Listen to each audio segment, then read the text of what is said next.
Hello दोस्तों, हमारे खोपड़ी हिंदी हॉरर स्टोरी चैनल पर आपका स्वागत है। आज मैं आप लोगों के लिए एक ऐसी हॉरर स्टोरी लेकर आया हूं कि सुनने के बाद आप हैरान हो जाएंगे। दोस्तों, मैं आपके लिए ऐसी कहानियां लेकर आता हूं और आप लोग सपोर्ट नहीं करते। दोस्तों, सपोर्ट करिए, चैनल को लाइक सब्सक्राइब जरूर करिए प्लीज़। कहानी की शुरुआत होती है एक दिन से। उस दिन सूरज को आखिरी सलाम पेश कर रहा था। शाम भी आई थी कि तभी एटा के चमकरी गाँव की इस हवेली से अचानक एक चीख गूंजती है। आवाज़ किसी लड़की की है। कहती है, मुझे हवेली से मत निकालो, ये मेरा घर है, वरना मैं तुम सबको बर्बाद कर दूंगी। कोई कुछ समझे इससे पहले एक और चीख गूंजती है, मगर इस बार चीख मैं आखिरी सलाम पेश कर रहा था। शाम भी आई थी कि तभी एटा के चमकरी गांव की इस हवेली से अचानक एक चीख गूंजती है। आवाज़ किसी लड़की की है। कहती है, मुझे हवेली से मत निकालो, ये मेरा घर है, वरना मैं तुम सबको बर्बाद कर दूंगी। कोई कुछ समझे इससे पहले एक और चीख गूंजती है, मगर इस बार चीख में मौत की तकलीफ भी घुली हुई है। पानी पानी कराहने की आवाज़ के साथ कोई लड़की पानी मांगती है। ये वाकया कहीं और होता तो शायद कोई न कोई तो मदद के लिए आ भी जाता, मगर इस गांव में हर कोई डर से सहमसा जाता है, क्योंकि पिछले कई दशकों से ऐसी चीखें इस हवेली से निकलती रही हैं और लोग कांपते हुए सुबह का इंतजार करते रहे हैं। इस हवेली के मालिक सत्येंद्र तोमर कहते हैं कि यहाँ पहले सब ठीक था, लेकिन धीरे धीरे ये दिक्कत बढ़ती ही गई। यहाँ घुंघरुओं की आवाज़ सुनाई देती थी, नाचने की आवाज़ें, इस तरह प्रॉब्लम क्रिएट होती रही। तांत्रिकों को बुलाया गया, कभी कभी आवाज़ें आती, आपको घर छोड़कर जाना पड़ेगा, ये मेरा घर है। इस तरह से हम लोगों को डर लगने लगा। हम लोग खौफ के साए में जीने लगे। लेकिन सवाल ये था कि आखिर कौन है ये लड़की और इसका इस घर से क्या रिश्ता है। क्यों दिन ढलते ही इस हवेली के पास से होकर गुजरने वाले रास्तों पर कब्रिस्तान सा सन्नाटा पसर जाता है और एक अजीब अनमनी से लड़की इस हवेली में भटकती दिखाई देती है। कभी झरोखे से झांकती तो कभी हवेली की छत से टकटकी लगाए दूर किसी मुसाफिर का इंतजार करती, जिसने उसे गौर से देखा है। बताते हैं कि उसकी नज़रें बर्ची की तरह कलेजे को चीरती सी लगती हैं, मगर कभी इन्हीं नज़रों के दीवाने थे लोग। वो जहाँ खड़ी होती थी उसी के आसपास खड़े होकर लोग उसका दीदार करना चाहते थे। जिस घर में वो रहती थी उसकी खिड़की पर लोगों की नज़रें टकटकी लगाए रहती हैं।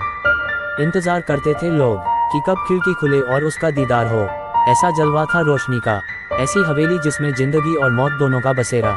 इस हवेली के आसपास रहने वाले बुजुर्ग बताते हैं कि इस हवेली में से एक खूबसूरत सी लड़की निकलती थी, जिसे वो जब पकड़ने की कोशिश करते वो बिल्ली बन जाती थी।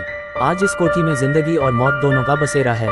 दूसरी हवेलियों की तरह ये खाली नहीं है, यहाँ गुज़रे दौर की तवायफ रोशनी की रूह भी रहती है और इस कोठी के मालिकान भी।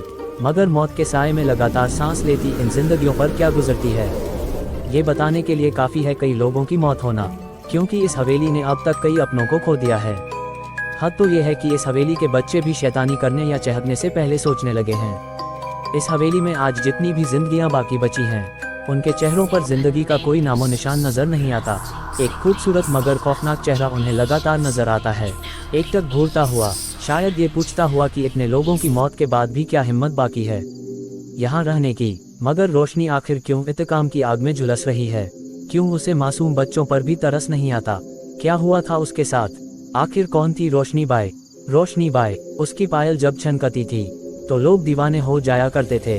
हर हवेली का मालिक ये सपना पाला करता था कि एक दिन ये घुंघरू उनके सिर्फ उनके लिए खनकेंगे। बात करीब 200 साल पुरानी है, जब रोशनी बाई इसी हवेली में मुजरा किया करती थी। रोशनी बाई के दीवानों की फहरिस्त में इसी इलाके के 2 सगे भाइयों का नाम भी शुमार हुआ करता था, जो तकरीबन हर शाम उसी के पास गुजारा करते थे।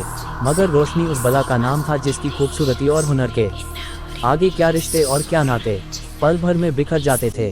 और यही हुआ उन दोनों भाइयों के साथ भी। रोशनी को लेकर दोनों इस कदर जज्बाती हुए कि एक दूसरे की ही जान के दुश्मन बन गए। और जब रोशनी ने बेकाबू हालात काबू में करने की कोशिश की तो गुस्से से लहराता एक खंजर रोशनी के ही शरीर में उतर गया।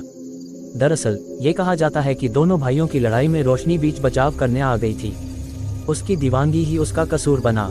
वो चाहती थी कि दोनों में खून खराबा ना हो, लेकिन हुआ इसके ठीक उलट। खून तो हुआ, लेकिन उन 2 भाइयों में से नहीं बल्कि रोशनी का, जिसका कोई कसूर नहीं था। अगर कोई कसूर था तो वो उसकी खूबसूरती की, कसूर था तो उसकी दीवानगी, और कसूर था कि उसकी मचकती कमर और बलखाती चाल की, जिस पर वहाँ से 7 कोस दूर तक वाले भी खींचे चले आते थे। लेकिन आज उसी खूबसूरती पर 2 भाई ऐसे टूटे कि आपस में ही भिड़ गए और खंजर रोशनी के सीने में घुस गया। वो खंजर बहुत गहरा जख्म छोड़ गया था। जिंदगी की सांसें उसकी टूटी हुई पायल के घुंघरुओं की तरह बिखरती जा रही थीं। मौत दस्तक दे चुकी थी। और फिर रोशनी के साथ ही नाच गाना मस्ती ठिठोली सब कुछ खत्म हो गया था उसकी मौत के साथ ही। और ये मौत इस हवेली पर बहुत भारी पड़ी। वक्त बीतता गया मगर उसकी यादें कभी धुंधली नहीं पड़ी। पड़ती भी कैसे, क्योंकि रोशनी ने तो इस हवेली को छोड़ा ही नहीं था। वो आज भी लोगों को नजर आती है, मगर गाती गुनगुनाती नहीं, बदहवास घूमती हुई, याद करती हुई उन सुनहरे दिनों की, जब एक महफिल रुकती नहीं कि दूसरी सजाने को बेताब लोग वहां पहुंच जाते। फर्क सिर्फ इतना है कि 200 साल पहले इस जोड़ी से निकला हर कदम मस्ती से झूमता हुआ निकलता था, मगर आज यहाँ से लाशें निकलती हैं। आज भी यहाँ मरने वालों का दिखता है साया। इस बारे में हवेली मालिक सत्येंद्र तोमर बताते हैं कि मेरी माँ को एक दिन साया दिखाई दिया था, इसके बाद उनकी मौत हो गई थी। इस तरह रोशनी का प्रकोप हमारी हवेली पर हमेशा खौफनाक साए की तरह पड़ता गया है। एक एक कर मेरे 3 बच्चे, फिर मेरी पत्नी की भी जान जा चुकी है। हालांकि अब इस हवेली को बचाने की जिम्मेदारी सत्येंद्र पर ही है। वो एक पढ़े लिखे इंसान हैं और इससे पहले वो भूत प्रेत जैसी बातों को मानते भी नहीं थे, मगर आज जब वो अपने परिवार पर नज़र दौड़ाते हैं तो हर रिश्ता अधूरा नजर आता है। वो जिंदा है मगर पत्नी नहीं रही, कोई बच्चा जिंदा है तो माँ मर चुकी है, भाभी है मगर भाई जान गंवा चुका है। कहते हैं कि तोमर परिवार से पहले इस हवेली में गुप्ता परिवार रहा करता था। लगातार हुई मौतों ने गुप्ता परिवार को इतना तोड़ दिया कि उन्होंने कौड़ियों के दाम ये हवेली बेच दी। खरीदी तोमर परिवार ने, और खरीदते ही बच्चे बूढ़े जवान एक एक करके 8 लोग मौत के मुंह में समा गए। फिर सहारा लिया पूजा पाठ का, नतीजा इस बार उसकी जान गई जिसने पूजा कराई थी। रोशनी की कहानी का पूरा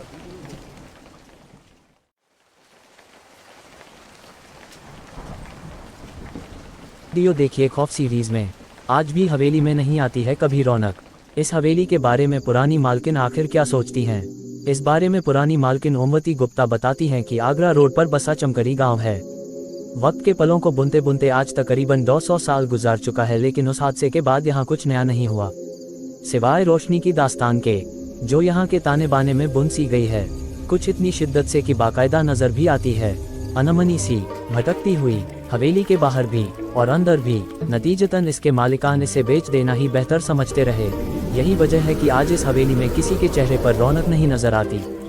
बच्चे गुमसुम से रहते हैं, बड़े जैसे बस जिंदा हो, घर घर सा नहीं लगता, और लगे भी कैसे क्योंकि घर ने उन्हें कभी अपनाया ही नहीं, अलबत्ता छीना जरूर उनके तमाम अपनों को अचानक। रोशनी का सच क्या है हम नहीं कह सकते, हाँ इतना जरूर कह सकते हैं कि यहाँ रहने वाले दोनों परिवारों में बेहिसाब बेवजह मौतें हुई हैं।